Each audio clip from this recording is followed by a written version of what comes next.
Hello, hello. Happy Friday. Thank goodness for small miracles. TGIF. We have made it to the end of the week. Do you feel like you need to take a deep breath and just be like, thank you, Lord? Yay. Because I do. I feel like it's been one of those weeks that felt like a month. And for no other reason than it's just been like a busy week. Like there's just been meetings and meetings and meetings and things to do and people to see. Yeah, Do you feel that way? It was a busy week. Yeah. And it was cold, like really Yes. cold. I feel like I also don't know how to dress right now because it was so warm and I feel like I'm still trying to hang on to that. Hang on to it for next week. Well, but right, on the other hand, it's been so cold. So here's a story. I go to take Bandit out last night because I said to Paul and I were like, oh, let's take him for a little walk just around the block. We go outside. Paul forgot something. And then he was like, oh, God, I want like a hat or another. I want a stronger jacket. So he goes upstairs. In the meantime, Bandit runs, goes to the bathroom, and runs right back to the door. He doesn't want to be outside either. I go, you know what, Paul? Let's scrap this walk. Yeah. So we played hide and go seek. Gladys, on the other hand, she's so funny. She's so sweet. I just let her out, go do your thing in the backyard. Do it so I don't have to go outside. Nope, she sits by the back door. Emotional support, please. And play bows the entire time, like getting so excited to go outside for a walk. And then finally I feel guilty. I'm like, okay, fine, I'll take you. Connie, on the other hand. He did not want to go. Sitting in Delray Beach this morning. Oh. First beach day in months. Must be nice to be you, Beautiful. Connie. Love. Jealous. I've been to Delray Beach before. Mm-hmm. And? It was nice. Okay, here's my other question for you, Cuppies. Do you ever get dehydrated? Like, do you not have enough water in your body? I know I don't. I have more coffee than water. During the day, I'm fine. I drink a lot of water during the day. Mm-hmm. In the morning, I go to the coffee early. And like until now, from when I wake up until now, sometimes I'll have a little bit of water, but it's mostly coffee. Okay, so I'm starting to chug the water right now because I have these most god-awful headache. All of a sudden, like, it just felt like my head started like going like this. Like the blood vessels in my brain were going throbbing. I don't know. It just... See, Danielle, I'm with you. Once 8 a.m. hits, I am drinking water. Mm-hmm, I got my big boy. Yeah. That's in my car right now, though. Oh, you mean your mug. Okay. My family. Got it. Stanley. Yeah, I mean my mug. Parker's, good morning. I'm constantly dehydrated. My wife yells at me all the time, but I'm usually too busy to take a drink. So I just feel like coffee sometimes wakes you up, but all the caffeine, I feel like, just goes to your head. And then I'm really concerned, oh my gosh, maybe I have a brain tumor. I get to listen to all of this stuff all day long in case anybody was wondering. So I just it's took never 3, like my arm hurts, I probably hurt myself working out. Or my arm hurts, I probably whatever. It's like my arm hurts, I'm having a heart attack. This is it. What if it's your left arm? 0 to 60. There's no in between. Brittany, I live dehydrated. I'm coffee by day, beer by night. Remember the time when you were like, I think my appendix just burst. I think my appendix burst. This is my appendix. There's no way it's not. This and this and this. I sent my friend a picture. She writes, wrong side. Cool. So funny. Danielle says she's just like me, though. So, okay. So at least I'm not alone here. I'm not ready to die yet. Danielle says, always think the worst. Exactly. And then I go to WebMD and they're like, you actually are already dead. Yeah, you died yesterday. Right. Good luck. So funny. Good morning. I'm so glad everyone's with us. Let's talk about football in particular. Go ahead. I wanted to talk about the other story too. Oh, okay. You want to talk football first? Well, okay, let's talk about the other. The other story's so much better. Okay, I agree. Wondering if anybody ever had like a really bad flight experience. And we're talking like, did something really maybe gross happen? I mean, we're talking beyond like a kid kicking your seat. Because that's not a good crying. Okay, yeah. I love the disgusting, gross, kind of crazy stories. Okay. Here's a good one for you. Hit us. So there's this Delta flight that's coming from overseas, I think somewhere in Europe. I can't remember where. It's the Netherlands or something. Whatever. It was a long flight going to Detroit, Delta. It had to turn around for an unexpected event. Turns out that according to the Daily Mail, somebody packed fish that was rotting in their carry-on luggage, brought it on the airplane, and then maggots started falling out of the overhead compartment. Maggots. Okay, number one, that fish, if there's maggots on that fish, you ain't eating it. We've been hanging on to that for too long. That is disgusting. How did they fall out of the overhead compartment though? Like, were you like, let me just check my fish bag?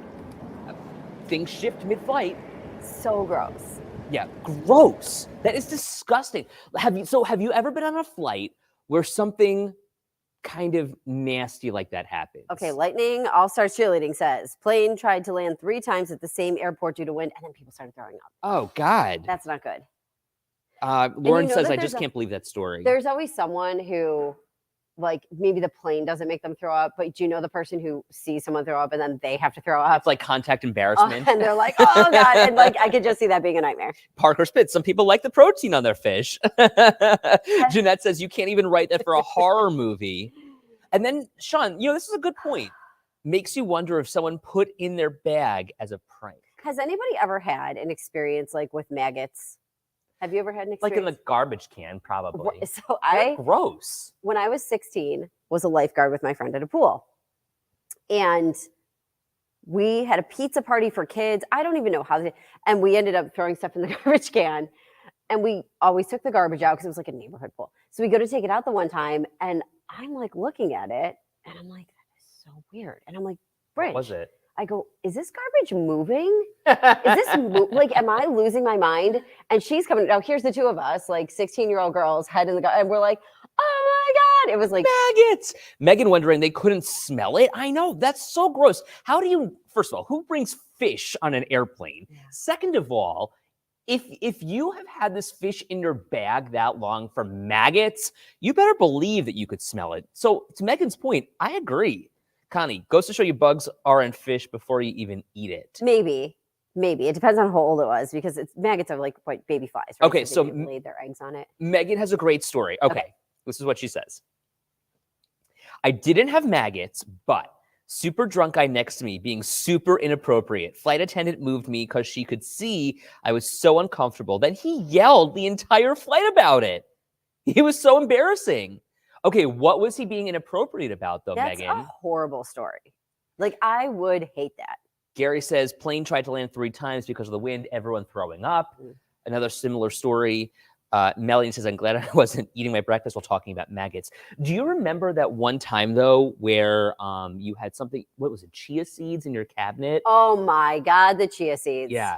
Yes. That was gross. So I had bought them in bulk, and then it wasn't maggots, it was moths. I was getting these little pantry moths. Yeah. And I'm like, where are these darn things coming from? Is that what you said? Yes. Uh-huh. And I mean, I looked everywhere.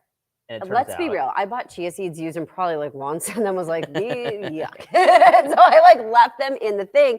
They were still in the bag, but I guess they can probably eat through that stuff. And yeah, that's where I found that was the source of the pantry moths. Gross. It was awful. Megan following up here saying that the guy was trying to hit on her, asking her out where she lived in Buffalo. Ooh, that's creepy. No.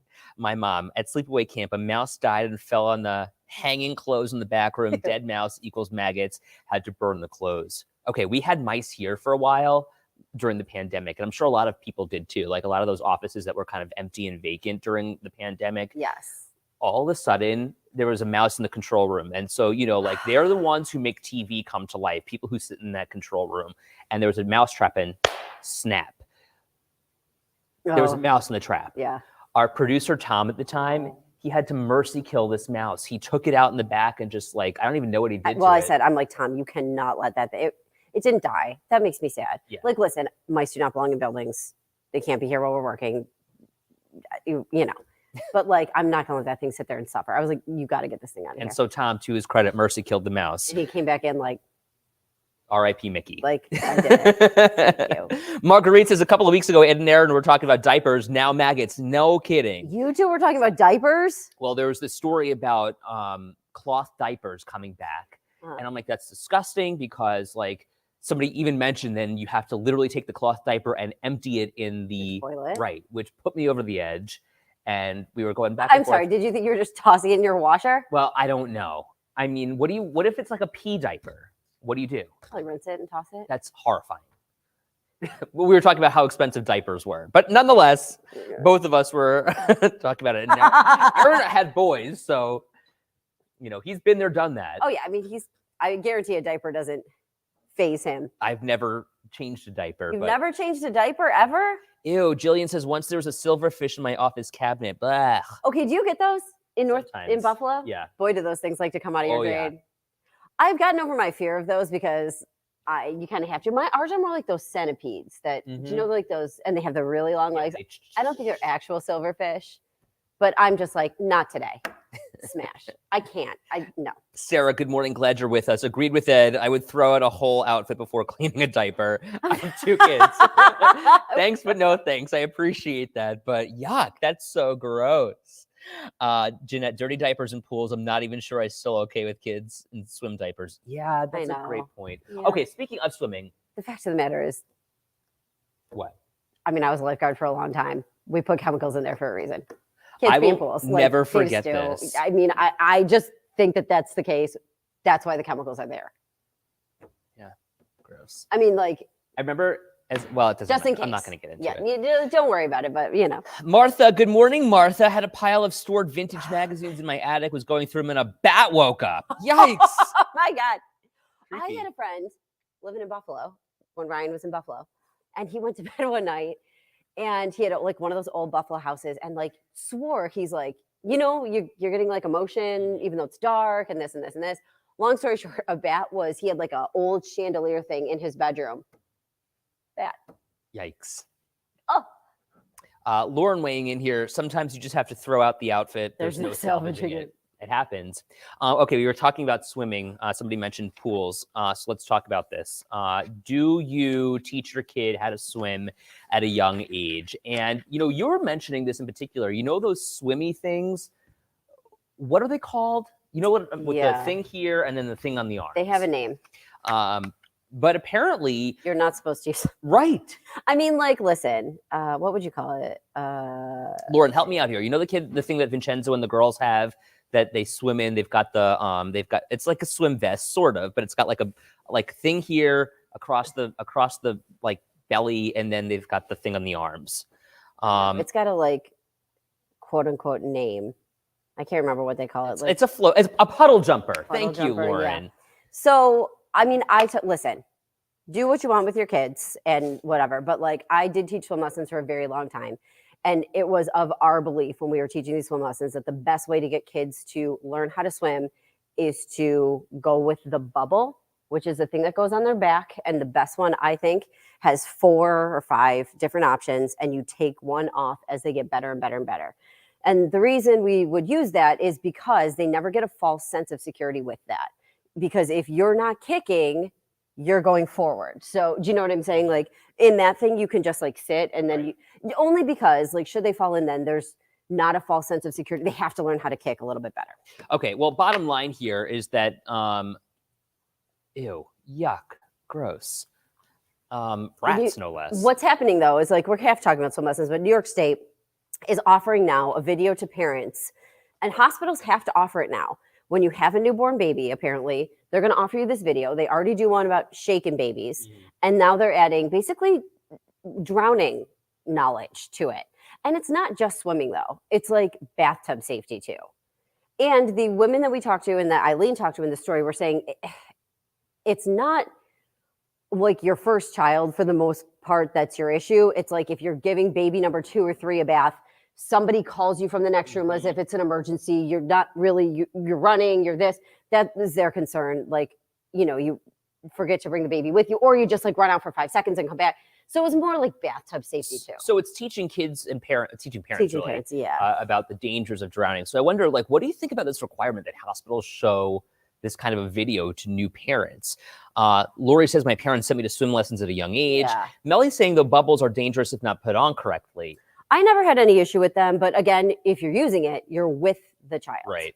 Like you are watching with them all of these things, and you got to know how to use it the right way. I'm sure anything is dangerous if you don't use it right. Melly says, I want summer. No kidding. Martha, also, yes, Ed, our sons were in the pool at 6 months. Both are fish today. So maybe it's like they teach you young. But this one way that they were teaching these kids to swim is, what is it called? Like they literally just throw them in the water. It's like it's relatively new. That was not a thing when I was teaching earlier. And then it did kind of become, it's like that emergency swimming, like where you're like, they'll teach babies. Now we would start teaching as young as 6 months, the basically the mommy and me lessons and that kind of stuff. But this is like they do teach the kids to get in, and should they fall on their stomach, they're able to flip over. I don't know. I always taught all the Red Cross lessons. That's the path I took. Jeanette says, I think why not show the video? No harm and an extra safety reminder. And then Connie was saying that she was talking to her daughter yesterday. Her daughter just had a newborn baby over the winter. She can't wait to teach him how to swim. I feel like we never really got swim lessons, if not for camp. And at that point, I was kind of already at an age where I was like, I don't like putting my head in the water. I don't like breathing underwater or whatever. We did a lot of swimming. We took all the Red Cross lessons, and then obviously I went on and swam. Right. But I do remember when you were younger going to the swim lessons, and this was probably your experience at camp, when like even in the summer in Buffalo, you get a 70-degree day. That's not warm to be going swimming. And like my mom would be like, you're going into your lesson. Get in the water, and the teachers would be there. They're probably just as miserable. Now that I had taught, they're probably just as miserable as we are, but you'd still take your swim lesson. Parker Stoop, my wife, is a lifeguard at the YMCA for 10 years. Melly says our lessons were in our backyard. We've always had a pool, and we're all little fishies. You know, and you're right, Katie. Like in Western New York, you need to be able to. It's just such an important thing. Have at least a basic knowledge of how to swim. If you can float. Right. You can float, or you can kick to get yourself to the side. That's what I would always try to at least get kids to do. Connie says, I'm the same way, Ed. I almost drowned at a pool party when I was young. So we swim often now in the river, like in the Niagara River, which is pretty cool. You know, over by like up in Tonawanda. Super fun, but the current is so strong. So if you're not strong or close by to the boat that you're swimming from, then you can literally be swept away.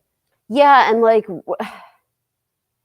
you know, if you always think worst case scenario too, like anything could happen at any time, right? Sure. So like maybe always a life jacket, but that doesn't always happen. Let's be real, you know? Yeah. I don't know. I think it's so great though to watch little kids learn how to swim. That's one of my favorite things. Melly says, ew, Ed, no. Oh my gosh, no, it's so fun. Melly, there's nothing like being in the water on a hot day where you're laying on a raft and it is just floating tide the river. Right. Oh my gosh, having a drink in your hand, there's nothing like it. That is fun. Okay, let's talk Bills this morning. Are you a Bills season ticket holder? What do you think about the ticket prices going up? Do we have any Bills season ticket holders with us? I know. I wasn't talking about you. That's right now. Any season ticket holders? So it turns out that ticket prices are going up next season about what, 10% or so. And basically, if you are paying $1,000 for your season tickets, you're going to be paying an extra $100 for that ticket. You know, okay, so there are 9 games this year instead of 8 because I think, or whatever. Oh, there's 10 next year. 10. Okay, so they're adding an extra preseason game. So, you know, it's kind of like you're getting another bang for your buck, I suppose. I don't know. Megan says, what isn't going up? No kidding. Connie says they're getting season ticket holders ready for the new stadium prices. Sarah says we renewed. So, yeah, I mean, is the increase worth it? Sarah, you renewed. What did you think about a 10% increase? Worth it to you? Interesting. Season ticket base jumped to more than 63,000 last year, which is the largest in franchise history. And almost 100% of Bills season ticket holders renew for the next season. Parker's Pit says they got to come up with the money to fill the hole so people stop jumping in. Well, no kidding, right? I mean, they've reached milestones at the Pit too. So, you know, they've got that big barrier wall set up now. We're talking about the stadium Pit, not the Parker's Pit. Crystal says life is too expensive. Yeah, it is expensive. I mean, we have season tickets right now, and we're kind of the mindset that we're not going to go to every single game. So you're going to sell some of them probably. Right. So get a little money back. And we also want to make sure that we're in line to get those tickets for the new stadium and the playoffs. Well, that should happen. Really, though, I mean, the idea for us was the new stadium because we want to be able to have a spot in the new stadium because, you know, seats are going to be limited. Yeah. You know, we have some sort of seniority to get in a spot in, you know, the new stadium. So we'll see what happens. Sarah says it was worth it and that her husband goes to all the games. They're in the 300s. Wasn't too bad. Okay, we're in the 300s. So we have seats up there also. And you going to see Ed up there? Seriously, you might. We love sitting up there. I mean, they're the bleacher seats, but, you know, it's kind of a fun environment. A lot of people are really into it, except, you know what I can't stand? When people are just jerks up there. I don't like that. Yeah. Barbara had a question. Why is the new stadium not domed? Mm. Isn't the weather part of the issues with the stadium now? So I don't have the answer to that question, only to say that it would have been that much more expensive Yeah. had they put a dome on it. The thing with this new stadium is that it's kind of semi-covered. Huh. So even the 300s, the people who are in the 300s would be covered from the elements, and the people kind of down below, closer to the field, might not be. And then like people were really either really pro dome or not, because a lot of people are like, that's part of Buffalo football. Right. We bring people here, you're playing in our Weather system. weather, like we're used to it there. Not, I don't know. Sarah says she actually saw me at one game, at the Miami game. Love that. Impossible to get seasons now. Might as well keep them. That was my thought too. Like, Is if you've it got impossible them, to get 'em it's now? really hard at best. At least it's really hard. Impossible at most. I think that if you've got them, you hang on to them. Again, you want to be there. You see it perhaps as an investment. I'm just laughing because remember how we talked about like people are either pro dome, no dome. Diane, no dome. Football's an outside game. Crystal, I think should be dome. Thank you. Julie, I think our snow would collapse the dome. It's dangerous. Connie, the dome wouldn't be steady enough to hold the weight of the snow. Like I'm telling you, we all have different feelings about it, right? Then Sarah says a dome won't make it safe to travel to a game. Dome, There you go. no dome. Right, and that's kind of it, right? Like you still have to get there. Right. And if there's a travel ban or a whiteout condition, you're still not going. Dome or no dome. I get what she's saying. Dome. Megan says, so we won't have to shovel out the seats. I guess not. I think you'd still have to in some cases if it's snowing. I mean, it's still open. You know what I mean? Depending on where the wind blows. Yeah. I like what Diamond is saying. $5 per couch seat included with purchase. BYOB. I do love to sit and watch the game on my couch. I like to listen to the commentators. I like to see the replays right in front of me. I like to be under a blanket. I like Tony Romo too. I do too. People don't like him. I don't understand why. Like him. I think that he explains things very well. I also think he's really handsome. You know what I mean? He doesn't do it for you? He's okay. Yeah. Okay. So what about, did you see JJ Watt during the Super Bowl with his beard? Not a fan of the beard. Oh my God. Who would you rather have?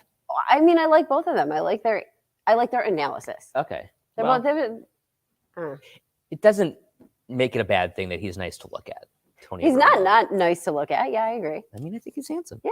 Lauren says, we usually watch the game with my parents. Sauce on the stove. Love those days. Tracy says Tony is the best. And yes, thank you. He is handsome. That is nice. You know what? And I have to say, I think Jeanette. And maybe it is like an Italian family thing because the other family that I know, like Lauren saying that, they also do like sauce and then watch the Bills games together. And I think that that's really sweet. The Sunday sauce. Yeah, it's a very good. Italian thing. Bada bing, bada boom. Mm-hmm. Peter, Evan Washburn. Yes. Oh my gosh. I could listen to Evan Washburn all day long. I could also look at Evan Washburn all day long. And I saw his hair and I'm like, oh, I want Evan Washburn's hair. Uh-huh. I don't think I have it, but like I'm trying.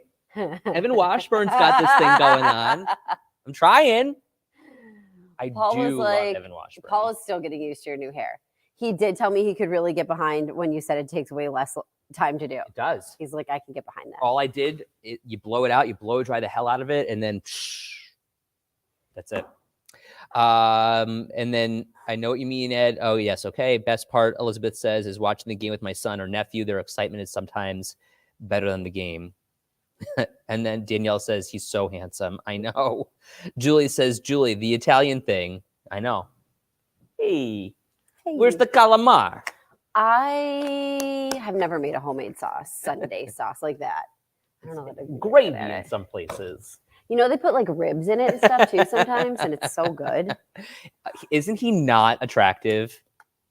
No. Is he not? Is he not attractive? Right. You're saying, yeah.